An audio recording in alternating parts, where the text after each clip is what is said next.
Hey guys, so I thought I'd just give you an update now. I've been home for a few days, so technically I guess I'm 5 days post-op. I'll be probably 6 days by the time you guys watch this. I'll probably get it up sometime Sunday.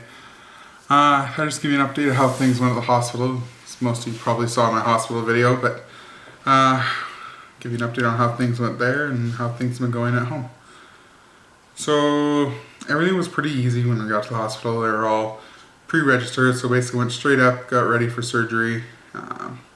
Didn't have to wait very long before I went in. After surgery, as you saw, I was really groggy, I was still really out of it. I wasn't in much pain though.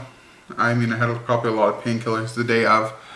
The following days, there was not much pain. If I'm laying still or sitting still, there wasn't much. It's basically, I had one side, my right side, 2 of the 6 incisions were really bruised, and those 2 are right near where they pulled my stomach out. So I have 6 incisions. I have kind of 2 down here, 1 up here, and 3 over here. So they need all those incisions to get all the tools and cameras in to see what they could be doing, pull my stomach out. So the 2 down here are quite bruised. So that side is a little sore, but everything else is fine actually. So when I got ready for any kind of movement with that side, or getting out of the hospital bed, or going for a walk around the hospital, made sure I took some of my painkillers. The nurses, the hospital, and doctors were all really super nice. They wanted to make sure you're very comfortable, not in too much pain. Anything you need is brought to you as soon as possible. There was never a wait when I had to call them to get them to come do something. I guess they had a few issues getting an IV in me first thing when I got there. Most people do have hard veins to find in my hand. The nurse who did the admitting tried and looked for probably a good half hour, and she said, "I don't want to poke you unless I'm 99% sure I'm going to get it." And she was sure, and ended up not working out. So then I actually had the resident anesthesiologist come in, and he spent probably a good 45 minutes looking and thinking about it, and he was 99% sure he was going to hit it, and he tried for the same one and missed too. So I ended up actually getting that done, the IV put in, not in until I was in the operating room, and the anesthesiologist there. So they were all really nice. They didn't really want to poke me too many times, keep trying, so they just let the senior anesthesiologist do it.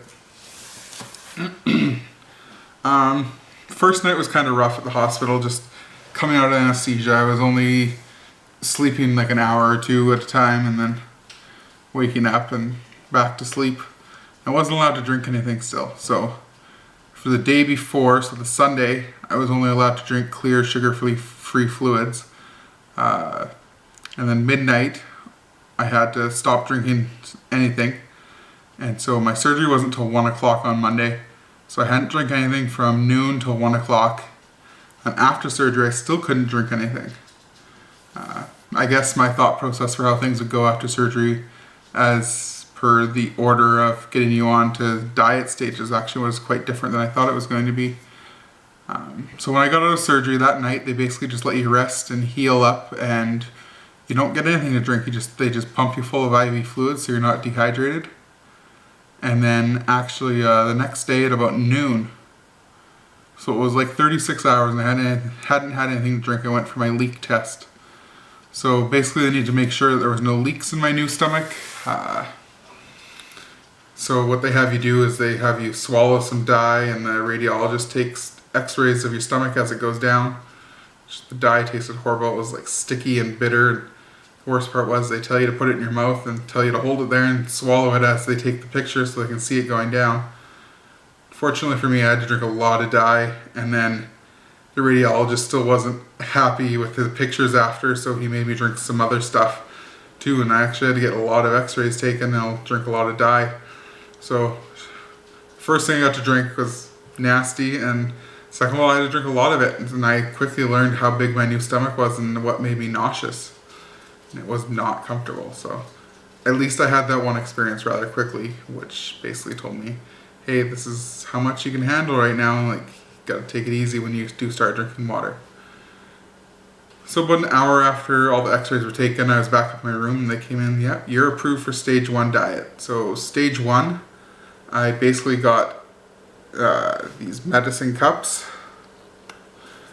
and they're 30 milliliter medicine cups, or 2 tablespoons. And I could drink one of these an hour filled with water.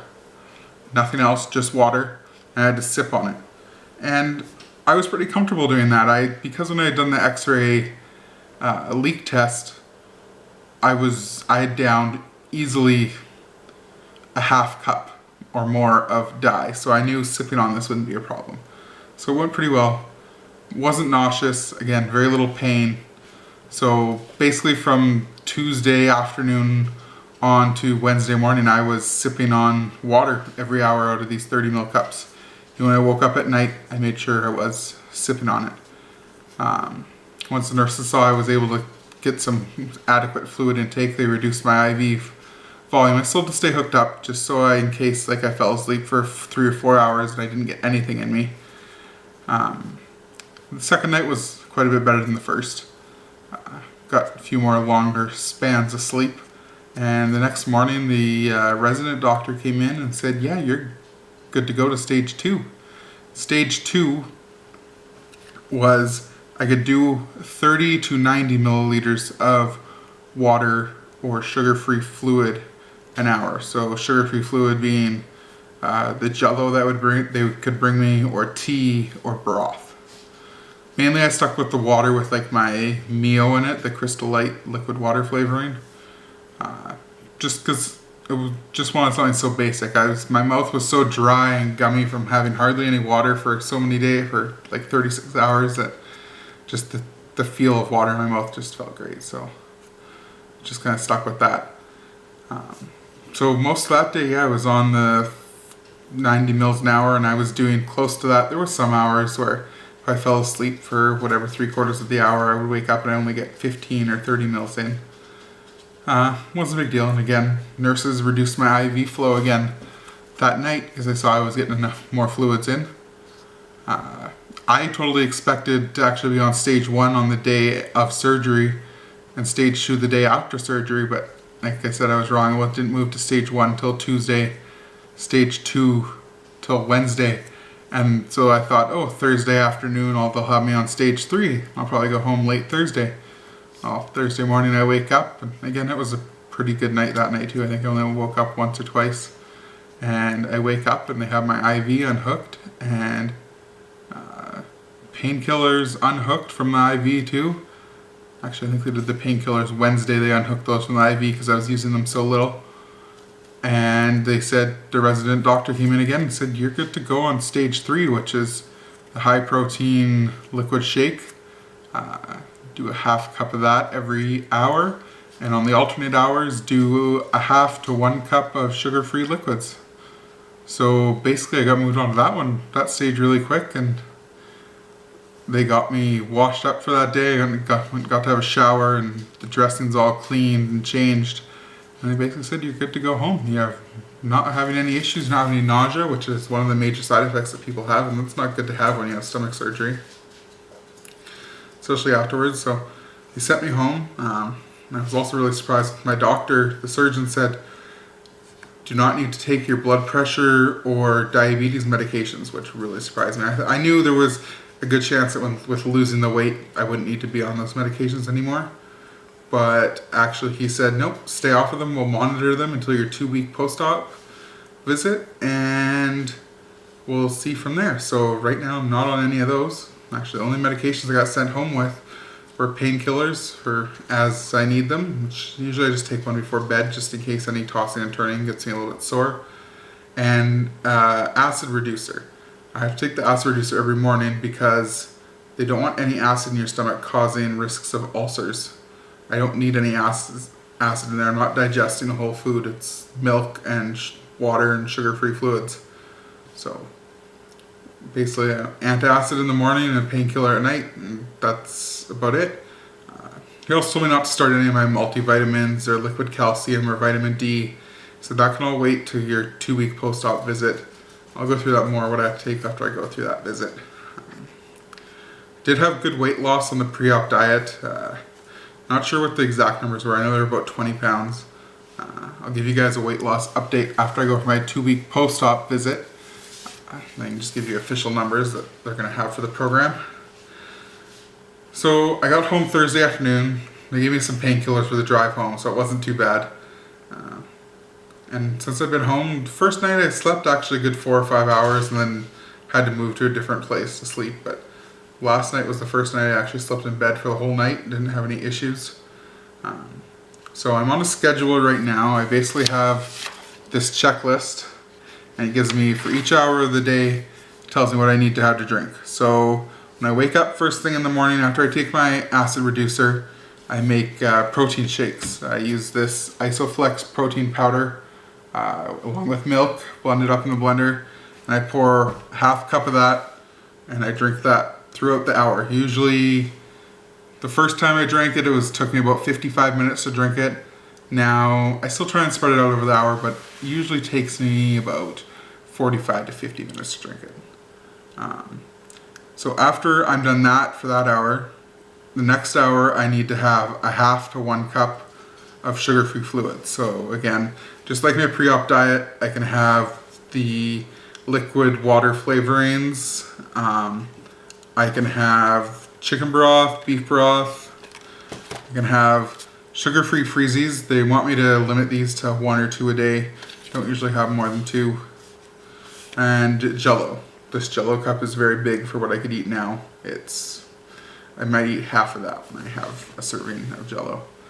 I can also have G2 Gatorade or Powerade Zero because those are low-calorie versions of the drinks. I think G2 is 50 calories, whereas a regular Gatorade is like 180, so it is quite significantly reduced with sugar. Same kind of thing with the Powerade. So they don't mind you having those, as well as I could have V8 juice or tomato juice. Haven't really tried the V8 or tomato juice. Just not too sure about putting that kind of acid into my stomach. So yeah, so far it's going pretty well. I have to actually follow the checklist to make sure I'm getting all my fluids in. Otherwise, it's very easy to forget an hour's worth of fluids. So basically from 8 a.m. to 10 p.m. I need to be drinking. Yeah, so far everything's feeling pretty good. First day on shakes was a little rough. There was a lot of milk and my stomach wasn't really liking all the milk, but it's used to it now, so it hasn't been a problem. Yeah, there hasn't really been any other issues. There's no pain. Like I said, very little. Just when I'm like resting on the one side here on my right side where I'm bruised up, but even today it's been a lot better. It's just more so tender to the touch and to lean against or anything. I think that's it. I'll probably give you guys an update later next week before I go for my 2-week pre-op appointment, but I think that's everything. Thanks. Bye.